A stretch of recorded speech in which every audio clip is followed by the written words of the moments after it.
Hidup ini adalah kesempatan. Hidup ini untuk melayani Tuhan. Jangan sia-siakan waktu yang Tuhan beri. Hidup ini hanya sementara. Sekuntum bunga di pagi hari, mekar indah harum di padang yang hijau. Demikian Tuhan mendandani rumput, gugur bunga bila panas terik.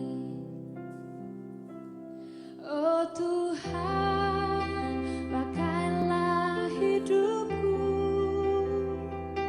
selagi aku masih kuat.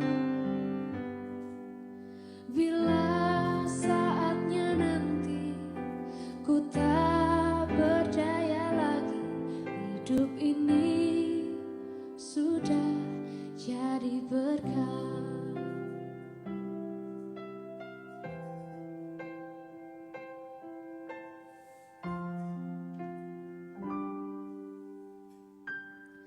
Hidup ini adalah kesempatan.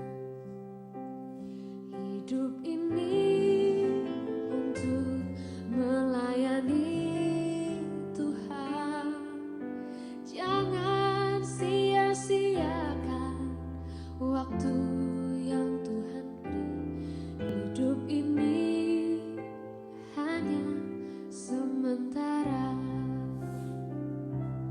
Oh Tuhan, pakailah hidupku selagi aku masih kuat. Bila saatnya nanti ku tak berdaya lagi, hidup ini sudah jadi berkah.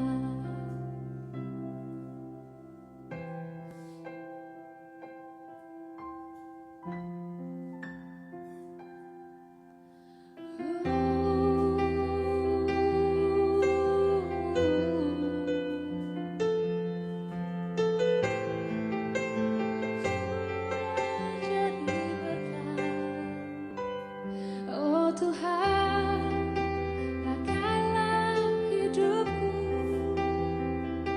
selagi aku masih kuat.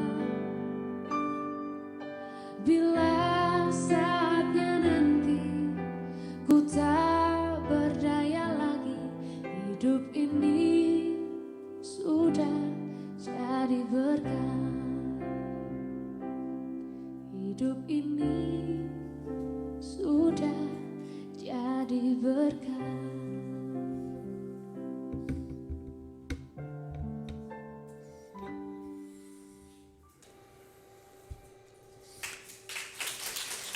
샬롬. 할렐루야. 사랑하는 우리 일회충신교회 우리 목사님, 우리 성도님들 정말 반갑습니다. 오늘 보니까 우리 처음 뵙는 우리 분들도 계십니다. 먼저 그러면 잠깐 소개하겠습니다. 저는 인도네시아 김상철 선교사이고요. 제 아내 정은영 선교사 이렇게 같이 오늘 왔습니다. 우리 성도님들의 기도로 저희는 건강하게 잘 사역하고 있습니다. 늘 기도와 관심과 사랑에 깊이 감사를 드립니다. 영상에서와 같이 사역은 신학대학교 2곳과 또 일반대학교 2곳에서 사역이 이루어지고 있습니다. 특히 일반대학교 사역은 지금까지 인도네시아 많은 선교사님들이 시도를 해봤지만 이루지 못했던 것을 하나님의 강권으로 일반대학교 사역이 열려졌다는 것에 정말 감사를 드립니다. 저는 신학교와 일반대학교에서 교회사와 세계사 과목을 강의를 하고 있고, 또 총회 파송 선교사님들은 모두 선교학을 전공했지만 저는 역사신학을 전공을 해서 그 희소성의 가치가 인정이 되는 것 같습니다. 교회사역은 시볼랑이 지역의 교회와 또 매단의 저희 소속 교회를 섬기고 있습니다. 지금 저희 사역의 중점은 교회를 세워나가고 협력하여 그리스도의 제자를 세우는 사역입니다. 저희의 사역의 주된 것은 제자 훈련 사역입니다. 이번에 잠시 귀국했는데, 이번에 귀국한 이유는 일반대학교 이사장님이 잠시 한국에 입국을 하시게 됩니다. 이 이사장님 가족이 전부 다 잠시 한국에 귀국을 하는데, 제가 잠시 들어와서 그분들을 안내를 하고 또 가는 곳에 저희가 좀 통역을 해드리러 잠시 귀국을 했고요. 또 4월 2일부터 12일까지 현지인 목회자 12명이 한국에 잠시 입국을 해서 전라도 광주에서 세미나가 2주간 있게 됩니다. 그 사역에 저희가 같이 동참해서 전체는 다 같이 동참을 못하지만 일부 우리가 같이 동참해서 우리가 통역사역과 또 함께 또 더불어 같이 지내려고 잠시 귀국을 했습니다. 영상에서도 보시다시피 사역이 아주 은혜 가운데 잘 이루어지고 있고, 또 저희가 한 것은 없는데 하나님께서 미리 다 예비해 주시고 하나님께서 하셨음을 저희는 고백하지 않을 수가 없습니다. 하나님께서 모든 것 해주셔서 저희는 그것에 순종하고 저희들의 발걸음을 옮길 뿐입니다. 연말 시상 때 한 10여 년 지난 정도의 연말 시상 때 영화 배우가 그런 말을 했어요. 스태프들이 맛있는 상을 차려줬는데 자기는 맛있게 밥만 먹었을 뿐이다. 하나님께서 모든 것을 다 준비해 주셨고 저희는 하나님께서 베풀어 주신 것에 단지 숟가락만 들었을 뿐입니다.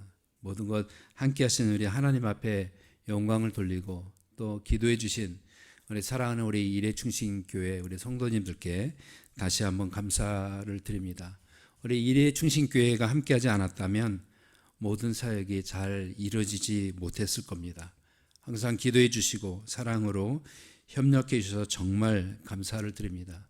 우리 일회충신교회 파송 선교사로서 자랑스럽게 인도네시아에서 선교에 열심을 다할 것을 다시 한번 다짐하며 여러분들에게 인사를 드립니다. 정말 감사드립니다.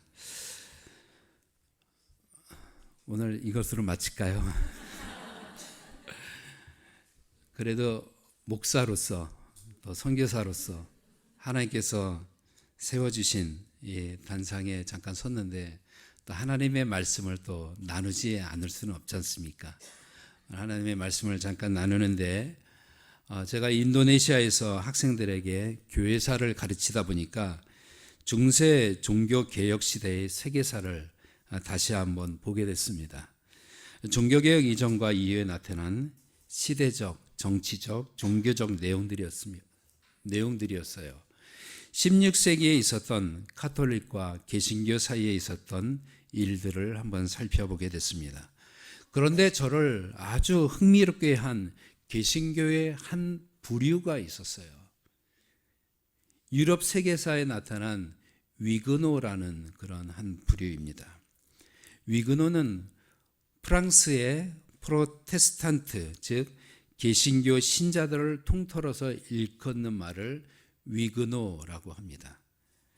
16세기 중반부터 위그노라는 이 명칭이 알려지기 시작했는데, 당시는 종교개혁이 일어난 지 얼마 되지 않아서 루터나 깔뱅의 영향력이 확산되던 시기였고, 자연스럽게 로마 카톨릭에 의해서 박해가 심하게 받던 그런 시대였었습니다. 종교개혁이 몇 년도에 일어났죠? 1510 몇 년이요? 어떻게 아셨죠? 맞습니다. 17년입니다. 1517년에 종교개혁이 일어났습니다. 그런데 불과 몇십 년 만에 이 위그노들은 올바른 신앙으로, 성경적인 신앙으로 세워진 것입니다. 위그노들은 이후 세계 제2차 대전 당시까지 약 500년 가까이 프랑스 왕정과 로마 카톨릭에 의해서 끔찍한 핍박을 받았던 사람들이었습니다. 그래서 이른바 깔뱅주의를 추구했던 그들은 재산 몰수와 고문과 추방과 화형에 이르기까지 수많은 박해에도 불구하고 믿음을 버리지 않았던 사람들입니다. 1562년 바시의 학살, 1572년 성 바돌로메 대학살 등을 거치며 수많은 위그노들이 로마 카톨릭에 의해서 목숨을 잃었습니다. 성 바돌로메 대학살 배경으로 한 영화가 국내에도 1994년에 개봉된 영화인데요. 영화 제목이 혹시 기억나실지 모르겠습니다. 여왕 마고라는 그런 영화가 있었습니다. 이 학살로 인해서 파리 세느강은 학살당한 많은 위그노의 그 피로 물들었다라고 합니다. 엄청난 박해에도 불구하고 위그노들은 믿음을 버리지 않았고 카톨릭의 박해는 더욱더 심해졌습니다. 그 결과 프랑스 역사에서 위그노 전쟁이라고 알려진 30년 전쟁이 일어나게 됩니다. 이 전쟁으로 인하여서 다시 수많은 위그노들이 목숨을 잃어야만 했습니다. 위그노들은 신앙의 자유를 박탈당했고 같은 위그노들끼리 결혼하는 것을 허용하지 않았으며 또 위그노들이 죽음을 당할 경우에 장례식조차도 불가능할 정도로 박해는 아주 극에 달했습니다. 이런 박해로 인해서 로마 카톨릭으로 전향한 위그노들도 있었지만 많은 위그노들은 동굴이나 광야로 피해서 비밀리 예배를 드리기도 했습니다.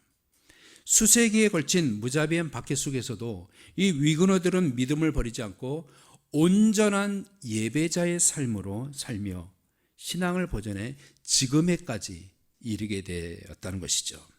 당시 프랑스에서 위그노로 산다는 것은 모든 희생을 각오하고 생명까지 던질 수 있다는 것을 의미했습니다. 오직 믿음을 지키기 위해서 말입니다. 그러나 그들은 어떠한 경우에도 예배를 포기하지 않았습니다. 오늘 예배를 드릴 때 우리 기도하신 우리 권사님께서 우리 찬양대의 찬양을 통해서 상처 입은 자와 병든 자가 모든 자가 다 치유되는 역사가 일어나게 해 주십시오라고 기도했습니다. 그리고 우리 찬양대의 가사를 보니까 하나님 나의 삶이 노래가 되고요. 나의 삶이 예배가 되게 해 주십시오라고 이렇게 했습니다. 저는 찬양의 가사도 참 많이 은혜 받았고 우리 일회충신교회 찬양대가 많이 발전했다는 것을 다시 한번 보게 됩니다. 저는 이 악보 넘기느라고 바쁘셨는데요. 오늘 악보를 안 보고서 다 외워서 우리 한석훈 목사님께서 말씀하셨지만 다 외워서 하시는 모습에도 참 은혜를 받았습니다. 위그노들의 삶은요, 자신들의 삶 전체를 통해서 어떠한 경우에도 예배를 포기하지 않았습니다. 그들의 삶이 예배였고 그들의 삶이 하나님을 노래하는 삶이었다는 것이죠. 산꼭대기에서 망을 보는 파수꾼을 두고 비밀리 예배를 드렸고요. 광야에서 예배를 드리기 시작했습니다. 아무도 없는 그 쓸쓸한 광야에서 그들은 모여서 분의 결합이 가능한 강대상을 지고 갔고 성찬 용기를 만들어서 조용히 하나씩 들고 가서 그야말로 목숨을 건 예배를 드리기 시작했다는 것이죠. 저는 개인적으로 지난 코로나 시기에 정부 몰래 예배를 드리다가 적발된 교회들이 있었다는 것을 언론을 통해서 저는 보게 됐습니다. 많은 언론과 네티즌, 심지어 교회들까지 그들에게 손가락질을 하는 것을 보았습니다. 하지만 저는 그들을 보면서 개인적으로 위그노의 모습을 보게 됐습니다. 하나님을 예배하기 위해서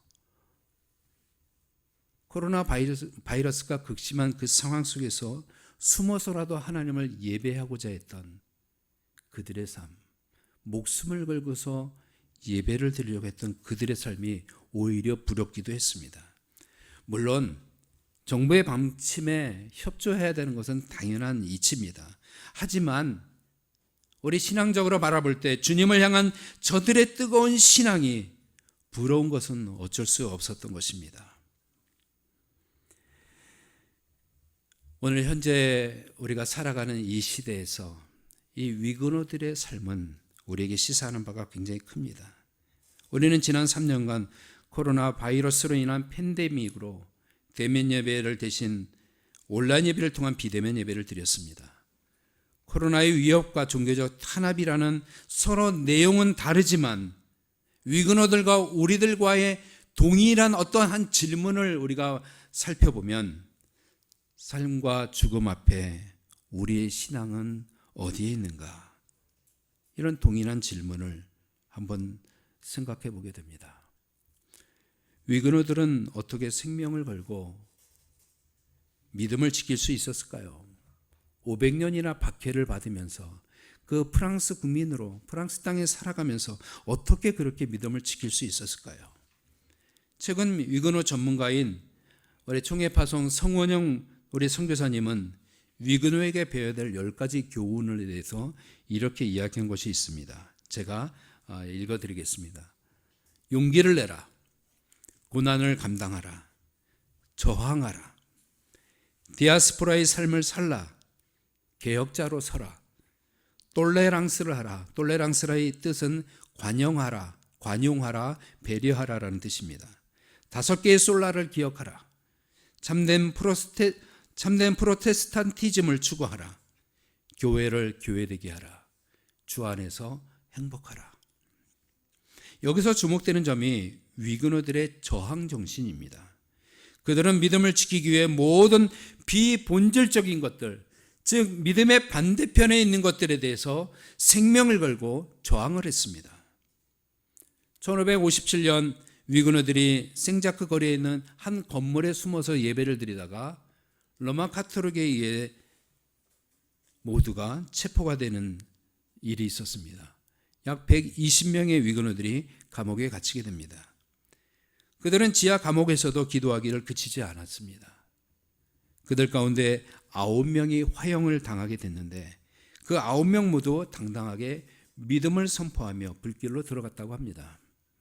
당시 23세 미망인이었던 그라브롱 여인은 화형 장작더미에 오를 때 하얀 드레스를 입고 면사포를 썼다고 합니다. 그동안 남편의 죽음을 슬퍼하며 상복을 입고 있었던 그녀는 기쁨으로 주님을 맞이할 것을 생각하며 주님과의 혼인 예식에 들어가는 신부의 모습으로 단장했다고 하죠. 장작에 불이 불고 불꽃이 타오르자 순교자들은 하늘을 향해 얼굴을 들고 마지막 순간까지 자신들이 지닌 믿음의 견고함과 영혼의 순교함을 증언했다고 합니다. 프랑스 개신교인들의 마음에 위근호의 상징적인 인물로 자리 잡은 한 영웅이 있습니다. 마리 듀랑이라는 한 사람인데요. 우리나라의 주기철 목사님과 손양원 목사님 같은 그러한 인물입니다. 위근호 신도였던 그녀는 신앙과 양심의 자유를 위해 저항하면서 38년간 감옥에서 살게 됩니다. 마리 듀랑은 감옥에서 예배자의 삶을 살아가게 됩니다. 그녀가 가는 곳곳마다 감옥은 예배당으로 바뀌게 되었습니다. 그녀는 38년 동안 감옥에서 살면서 수많은 위근호들이 감옥에 잡혀오게 되면 그들과 함께 예배드렸고 그들의 믿음을 세워줬습니다. 38년 동안 감옥에 있던 그녀의 삶은 평탄치가 않았습니다. 그러나 하나님은 그녀가 계속 감옥에 있기를 원하셨어요. 그녀의 삶은 고통이었고 감옥은 참 힘든 곳이었지만 그곳에서 그녀의 사명은 따로 있었다는 것입니다. 위근호들의 믿음의 본질을 지키기 위해 불굴의 사례들은 정말 수도 없이 많이 있습니다. 위근호 성지인 남프랑스에 있는 광야 박물관에는 고문으로 시달린 한 위그노 신자의 짧은 기도문과 노래가 전시되어 있습니다. 이렇게 쓰여 있습니다. 주님이시여, 저로 하여금 저를 묶고 있는 쇠고리를 혼인 반지로 생각하게 하소서. 그리고 저를 끌고 가는 이 사슬을 당신의 사랑의 사슬로 보게 하소서. 저는 이 시대를 살아가는 우리 신앙의 미래는 이 위그노의 답이 있다라고 저는 이렇게 바라봅니다. 또 포스트 코로나 시대를 맞는 교회의 해법도 위그노에서 찾을 수 있습니다. 위그노처럼 살면 됩니다. 이 땅의 크리스천들이 다른 것은 생각하지 않고 오직 믿음이, 오직 주님만이 참된 예배자임을 기억하며 그렇게 살아간다면 교회는 다시 부흥할 것이고 세상은 분명히 변하게 될 것입니다. 당신이 변하고 당신 교회가 변하고 당신 가정이 변하면 됩니다. 이것이 아니에요. 내가 변해야 됩니다. 내가 변하면 나의 가정이 변하고 우리 가정이 변하면 우리 교회가 변하고 우리 교회가 변하면 한국의 교계가 변하고 대한민국이 변한다는 사실이에요. 신약성경에 그리스도인이라는 단어는 3번 나옵니다. 신자라는 단어는 2번 나오게 되죠. 그런데 제자라는 단어는 무려 269번이 나오게 됩니다. 이것은 무엇을 의미할까요? 우리가 그리스도인으로서 신자로서 주일날 나와서 예배드리고 이런 삶을 성경은 원하시는 것일까요? 아니에요. 제자의 삶을 원하고 있습니다. 나의 삶이 노래가 되고 나의 삶이 예배가 되게 해달라는 것. 오늘 찬양에서도 우리가 들었습니다. 삶이 무엇입니까? 나의 삶이 예배가 되게 해달라고 분명 찬양을 통해서 했을 때 우리 모두가 아멘 했어요. 이 삶이 예배가 된다는 것은 무슨 말입니까? 삶이 노래가 된다는 것은 무슨 말입니까? 하나님이 기뻐하시는 삶으로 살아갈 때 하나님을 노래하는 것이 되고 하나님을 예배하는 것이 된다는 이야기입니다. 그저 이 자리에 앉아있는 것으로 만족하는 것, 이건 제자의 삶이 아니에요. 단순한 그리스도인의 삶인 것이죠. 성경은 우리가 제자의 삶을 살아가길 원하십니다. 단순한 삶을 추구하세요.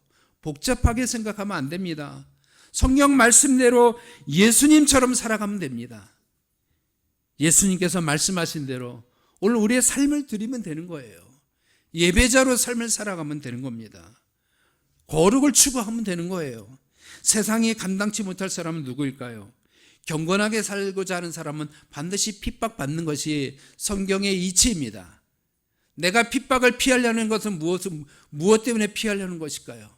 내가 경건하게 살고 싶지 않다는 것을 의미합니다. 내게 핍박이 있을 때 오히려 감사하십시오. 나의 경건이 하나님이 인정하고 세상 사람들이 인정하는 것으로 받아들이시기를 바랍니다. 하나님은 내가 거룩하니 너희도 거룩할지니라라고 말씀하십니다. 세상이 감당하지 못하는 그 사람 누구일까요?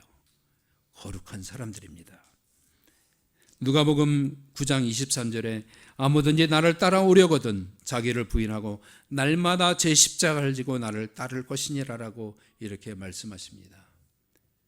이번 주간은 사순절 5번째 주간입니다. 이 사순절에 예수 그리스도께서 지셨던 십자가를 묵상하시되 나의 십자가는 무엇인가를 다시 한번 또 묵상하시고 나를 부인하고 예수를 따라갈 수 있는 우리의 모습이 되기를 주님의 이름으로 축원합니다. 오늘 본문 사도 바울은 이렇게 고백을 합니다. 나의 간절한 기대와 소망을 따라 아무 일에든지 부끄러워하지 아니하고 지금도 전과 같이 온전히 담대하여 살든지 죽든지 내 몸에서 그리스도가 존귀하게 되게 하려 하나니 이는 내게 사는 것이 그리스도니 죽는 것도 유익함이라. 예수님께서 이 땅에 오셔서 우리에게 보여주신 당신의 비전이 있습니다. 예수님은 당신의 비전을 가지시고 이 땅에서 사셨다가 또 죽으셨습니다. 예수님은 분명한 하나님의 아들로서의 사명을 잘 감당하셨죠. 우리도 예수님의 제자로 예수님을 따라가는 믿음의 삶이 되어야 됩니다. 예수님이 가지셨던 비전은 세 가지입니다. 먼저 첫 번째 비전은 십자가를 지실 비전이었습니다. 예수님의 공생애는 십자가의 죽으심을 완성하기 위해서 준비하셨습니다. 그 십자가는 우리를 살리시기 위한 하나님의 거룩한 명령이었죠. 예수님은 제자들에게나 군중들에게나 모든 사람들에게 십자가를 지시기 위한 자신의 거룩한 사명을 말씀하셨습니다. 가르치셨습니다. 날마다 십자가를 묵상하셨고 마침내 하나님의 사랑을 확증시키셨습니다. 두 번째로 예수님의 비전은 교회를 세우실 비전이었어요. 마태복음 16장에서 가이사랴 빌립보에서 예수님은 제자들에게 이렇게 물어봅니다. 사람들이 나를 누구라고 하느냐? 그리고 너희는 나를 누구라고 하느냐라고 예수님은 물어보시죠. 그때 제자 베드로가 이렇게 얘기합니다. 주는 그리스도시요 살아계신 하나님의 아들이십니다.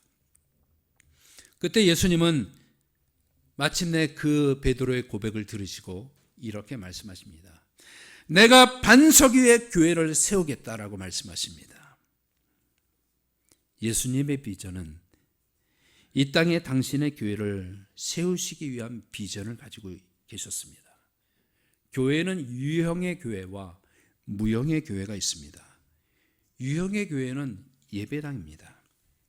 성경적인 교회의 모습은 무형의 교회입니다. 바로 우리들 자신이 교회라는 것이죠. 예수님은 우리를 반석 위에 세우실 비전을 가지고 오셨고 한 사람 한 사람 모두를 반석 위에 세우실 비전을 가지고 이 땅에 오셨고 온전한 교회를 이루시기 위해서 십자가에서 죽으셨다는 것이죠. 마지막 세 번째로 예수님의 비전은 성령을 보내실 비전이 있으셨습니다. 예수님은 사랑하는 제자들에게 골별 설교를 하시면서 내가 가면 보혜사 성령을 너에게 보내주겠다고 그렇게 수도 없이 말씀을 하십니다. 성령님이 오셔서 가르치시고 함께할 것이라고 예수님은 말씀하십니다. 그리고 성령님은 예수님을 증언하겠다고 또한 말씀을 하시죠.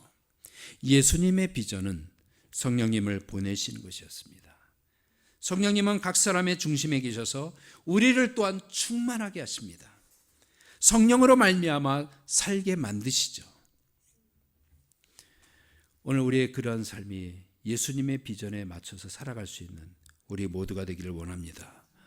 위그노들은 다른 개신교들과는 달랐습니다.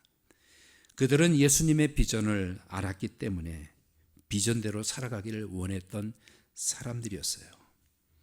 어떤 환난과 핍박이 있어도 그들은 그것을 감내했습니다. 그 이유는 그들은 예수님의 사람들이었다는 것이죠.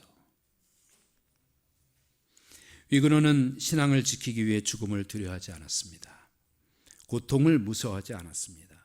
무려 500년 동안 신앙을 지키기 위해 기꺼이 핍박을 감내했습니다. 그들은 경건했기 때문에 성경 말씀대로 경건한 자는 핍박을 받는다고 했기 때문에 그들은 핍박을 감내했습니다.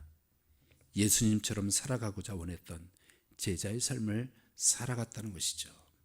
그들의 고통을 우리는 어떻게 표현할 수도 없고 알 수도 없습니다. 그러나 지금 우리가 당하고 있는 경제적 문제, 또 진로의 문제, 사업의 문제, 질병의 문제, 분명히 이것들보다는 훨씬 더 고통 속에 있었다는 것이라고 저는 그렇게 확신합니다. 이제 우리도 위그노처럼 그렇게 되기를 원합니다. 일부러 가서 핍박을 받으라는 것은 결코 아니에요. 위그노들이 가졌던 그 신앙의 정신을 우리도 가지고 살아가자는 그런 이야기입니다. 그들처럼 예수님을 닮아가는 우리가 되길 원합니다. 위그노들이 어떤 훌륭한 업적을 이루고 또 어떤 훌륭한 교회를 세우고 무슨 일을 하고 영향력을 끼친 것은 아무것도 없습니다. 하지만 그들이 가지고 있었던 신앙 정신만큼은 우리가 답습해야 하지 않을까 생각이 됩니다. 우리가 신도로서 그리스도인으로서 살아가는 것도 중요하지만 그리스도의 제자로서 우리의 삶을 날마다 드리고 우리의 삶이 노래가 되고 예배가 될 수 있는 진정 하나님이 기뻐하시는 그런 우리의 모습이 되기를 주님의 이름으로 축원합니다. 오늘 본문 말씀을 다 같이 한번 같이 읽어보고 말씀을 마치겠습니다. 같이 읽겠습니다. 나의 간절한 기대와 소망을 따라 아무 일에든지 부끄러워하지 아니하고 지금도 전과 같이 온전히 담대하여 살든지 죽든지 내 몸에서 그리스도가 존귀하게 되게 하려 하나니 이는 내게 사는 것이 그리스도니 죽는 것도 유익함이라. 아멘.